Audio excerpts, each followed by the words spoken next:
about Georgia Tech baseball, we head down to the ATL and bring on the coach, Danny Hall.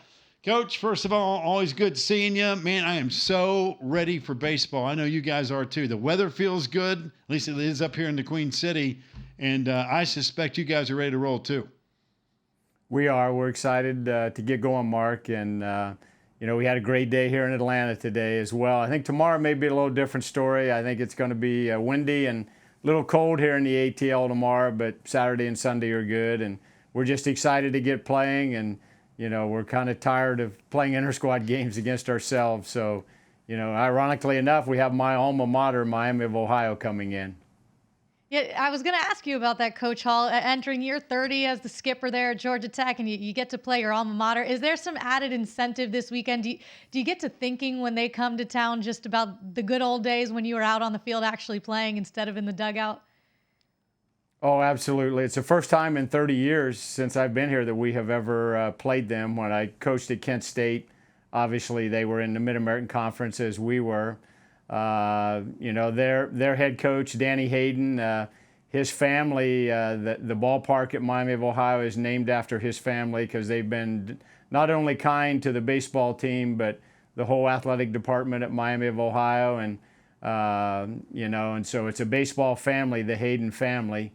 But first time we've played them. So, for me, six great years there, 4 as a player and 2 as a graduate assistant coach, and kind of got my first opportunity to go into college coaching there, and it's been a great little ride since then. But Miami of Ohio will always be near and dear to my heart. It's cool. You lost a lot of talent from a year ago. So many guys got drafted, which again is a testament to, number one, good recruiting, development, and everything else. And you wish all those guys the best. So still got some dudes though on this roster, but it's going to be a young club, isn't it? It's going to be a different looking Georgia Tech team. Yeah, it is different. We have 3 guys that have played a lot of baseball for us, and Andrew Compton, Jake DeLeo, and Stephen Reed. Stephen Reed was all ACC last year.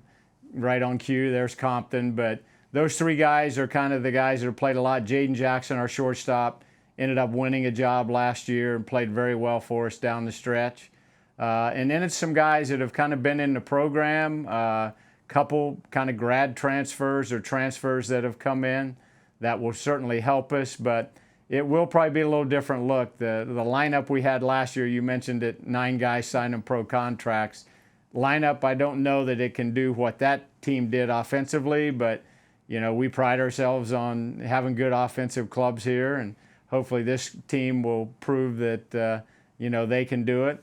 Probably the area that we've tried to just really hammer home is the pitching side and the defensive side, and feel like we've made some good improvements with that. And but time's going to tell. We like I said, get a chance to start tomorrow. But I was looking at some of those highlights you guys were running on all the softball teams that are ranked, and the ACC baseball teams are just like that. So we play in a great conference. That's what makes it fun to coach in and compete in, and we look forward to the challenge. When you look at this roster and you see freshman, oh, there's a sophomore, and maybe, they've been in the program, but, like you mentioned, not as experienced actually on the field. How do you approach it differently as a coach? Is it a little bit of a different experience when you have a group like this on the field?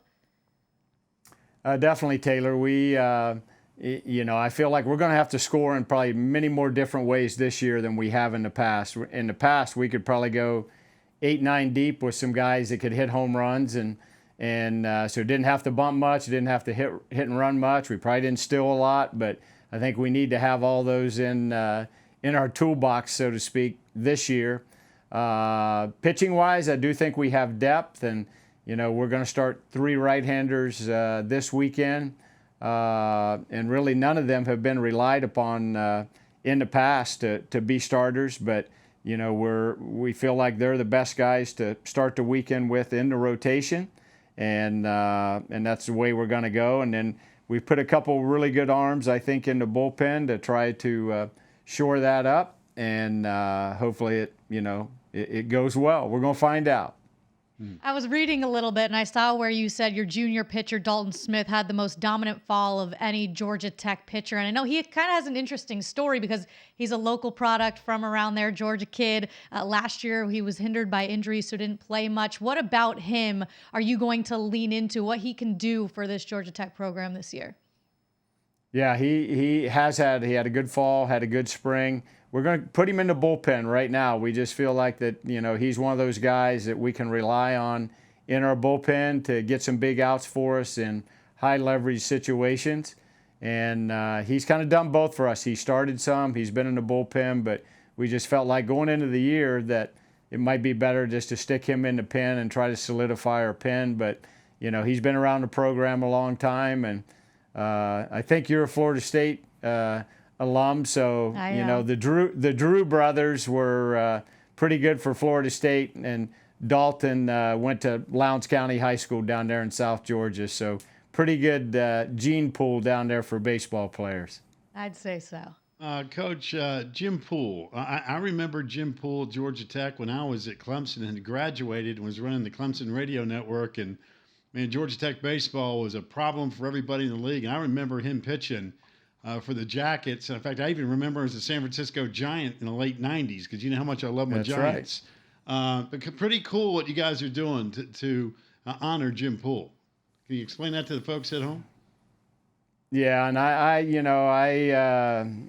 said that he's a poster child for what a student athlete, should look like. He was a great student here. Pretty sure either chemical or electrical engineering, but went on to a really good career in pro baseball. I think when he was here, I think Georgia Tech won 4 straight ACC championships. So he just exemplifies excellence on and off the field, and he's kind of transitioned since pro baseball into being a financial advisor for the BIP's kind of wealth sports management group here in Atlanta, and there's a lot of Georgia Tech guys in that group. But he's a special guy, and we were, just very delighted. We ran it by him, and he agreed to it.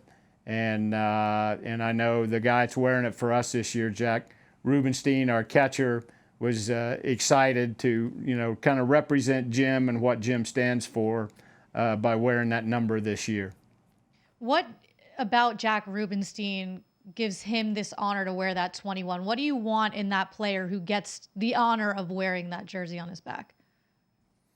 Well, he also is a great student. He's in a graduate program here at Tech right now, and I think will go into commercial real estate when he's done playing. He transferred. It was a grad transfer last year.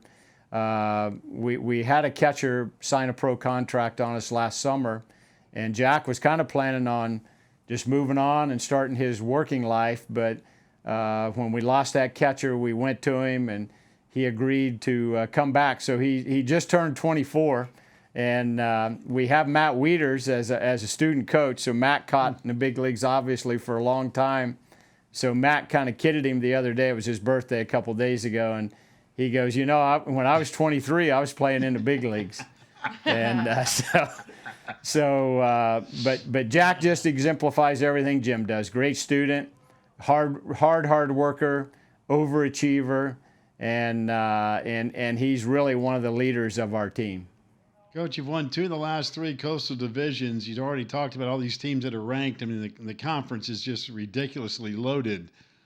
So what's it going to take? I mean, it's going to be a different approach. You talked about, defense and pitching, maybe a little different as opposed to that lineup you had a year ago. But when you take a landscape of this conference, I mean, you probably don't sleep at night, do you? I mean, it's got to be tough. No, I don't. Quite honestly, it's like just going through the ringer, so to speak. Every weekend is a major challenge, and everybody's good, and you just have to play your best baseball for 3 games every time you play in the conference in the weekend. And last year I think we had 8, may have had 9 in the tournament, but I fully expect that again this year. So you have to play well, and if you kind of look at, we ended up 15-15 But if you just look around that number, the number of teams that were within like a game or two of being right where we were, it just tells you how tough our conference is. Yep, no doubt. By the way, we're going to get Joey Bart's bat on fire in San Francisco. We need to jumpstart that thing for 23. That's just me and you talking baseball now. No, I fully think that Joey Bart will just keep getting better and better, and I know he would like certainly to have hit better than he's hit so far, but I saw him probably a week ago, Pac. He's in great shape. He's anxious to get going, and I look forward to just seeing what he's going to be able to do this year in San Francisco. Yeah, me too. You know, I couldn't go an interview with you without throwing the Joey Bart on it because every night I'm sitting there watching my boys. So I'm waiting for Joey Bart to explode with the bat in his hand. I know he's got that in him. I know he does. He does, and yeah. Speaking of sleep, I'm right there with you because I'll usually watch a couple of bats of his before I go to bed, and he keeps me up late at night. Well, I tell you what, if you need somebody to text in the middle of the night, I'm up watching them too. So if that helps you any, there's another crazy soul, tortured soul on the East Coast watching West Coast baseball. Listen, always a pleasure. Always a pleasure having you on. Can't wait to watch your boys play. Can't really for baseball, period. I'm just ready for it to get going. We're excited. Thank you guys for having me on, and best wishes to you guys. Thanks, Coach. Thanks, Coach Hall. Danny Hall, good man. Great coach. He says some catcher. Just a first-round Kevin Parada. It's fine. Well, but that's really cool for. He's had some terrific talent now. Again, 9 players drafted from a year ago, and you know what? Those